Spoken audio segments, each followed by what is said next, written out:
अस्सलामु अलैकुम। आज हम मिलकर एक तरह का जासूसी मिशन शुरू करने वाले हैं जो अल-दुरूस नहविया के सबक नंबर 11 पर मबनी है। हमारा काम क्या है? हमारा काम है उन खास निशानियों यानी अलामात को ढूंढ निकालना जिनसे अरबी ज़बान में इस्म की पहचान होती है। तो चलें शुरू करते हैं। तो सबसे पहला और सबसे बड़ा सवाल जो हमारे सामने है वो ये कि भाई किसी अरबी इबारत में इस्म को पहचानेंगे कैसे। यही वो गुत्थी है जिसे हम आज मिलकर सुलझाने वाले हैं ताकि अरबी को समझने में एक कदम और आगे बढ़ सकें। अच्छा, इस्म को ढूंढने से भी पहले हमें ये समझना होगा कि अरबी ज़ुबान में अल्फाज की बुनियादी किस्में हैं कौन कौन सी। यूँ समझें कि ये हमारे केस के 3 अहम मुश्तबा अफराद हैं। अरबी का कोई भी लफ्ज़ उठाकर देख लें, वो इन 3 में से ही कोई एक होगा। या तो वो इस्म होगा, या फ़ेल, या फिर हर्फ।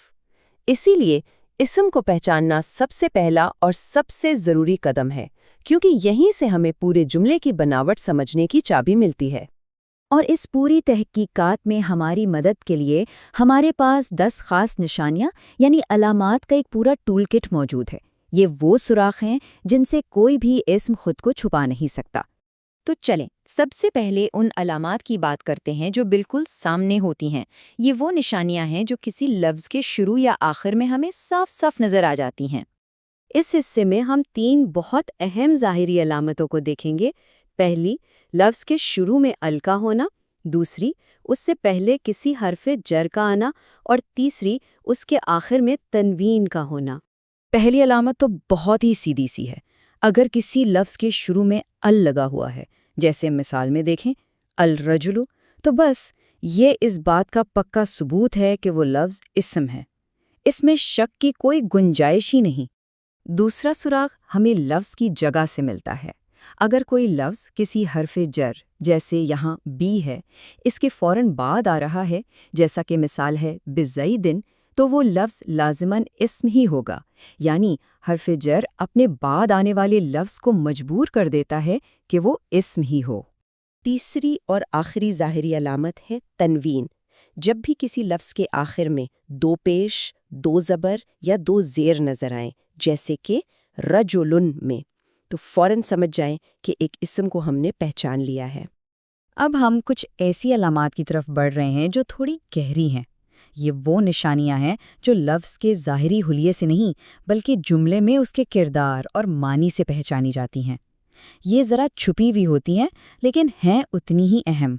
इस बड़े हिस्से में हम 7 मज़ीद गहरे सुरागों को तफसील से देखेंगे जो हमें ये बताते हैं कि एक लफ्ज़ सिर्फ इसलिए इस्म है क्योंकि वो जुमले में एक ख़ास किरदार अदा कर रहा है। देखें, अगर कोई लफ्ज़ जुमले का मौजू है यानी मुस्नद इलेह है, जिसके बारे में कोई बात या ख़बर दी जा रही हो, तो वो हमेशा इस्म ही होता है। जैसे इस मिसाल ज़ईदुन क़ाइमुन में बात ज़ैद के बारे में हो रही है, तो ज़ईदुन इस्म है।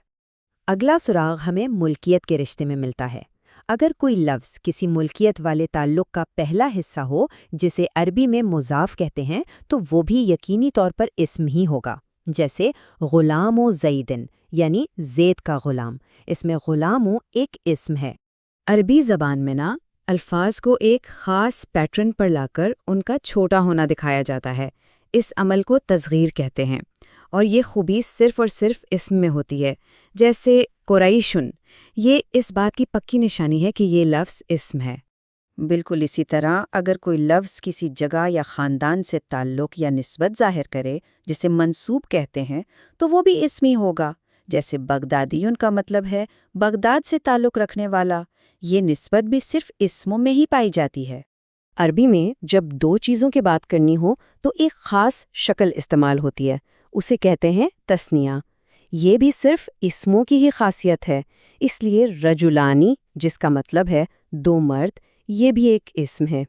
और जिस तरह तस्निया होता है, उसी तरह जमा बनना भी इस्म की एक बुनियादी पहचान है। अगर किसी लफ्ज़ की जमा बनाई जा सकती है, जैसे रजलुन की जमा रिजालुन है, तो वो लफ्ज़ इस्म ही होगा। और हमारी आखिरी मानवी अलामत, अगर किसी लफ्ज़ की कोई खूबी या खामी यानी सिफत बयान की गई हो, यानी वो मौसूफ हो, तो वो लाज़िमन इस्म होगा। जैसे रजुलुन आलिमुन में रजुलुन की सिफत बताई गई है कि वो आलिमुन है, तो इसलिए रजुलुन इस्म है। تو لیجئے، اس طرح ہماری آج کی یہ تحقیقات اپنے انجام کو پہنچی۔ Case closed. ہم نے کامیابی سے وہ سارے سراغ اکٹھے کر لیے ہیں جو ہمیں کسی بھی اسم کو پہچاننے میں مدد دیتے ہیں۔ تو چلیں ایک بار جلدی سے ان تمام 10 نشانیوں کو دہرا لیتے ہیں۔ الف لام کا ہونا، حرف جر کے بعد آنا، تنوین، مسند الیہ ہونا، مضاف ہونا، مصغر ہونا، منصوب ہونا، تثنیہ ہونا، جمع ہونا اور آخر میں موصوف ہونا۔ یہ 10 نشانیاں اسم کو پہچاننے کے لیے ایک مکمل گائیڈ ہیں۔ آج کی اس وضاحت کے بعد امید ہے کہ اب اسم کو پہچاننا کوئی مشکل کام نہیں رہا ہوگا، لیکن ہر جواب ایک نیا سوال پیدا کرتا ہے۔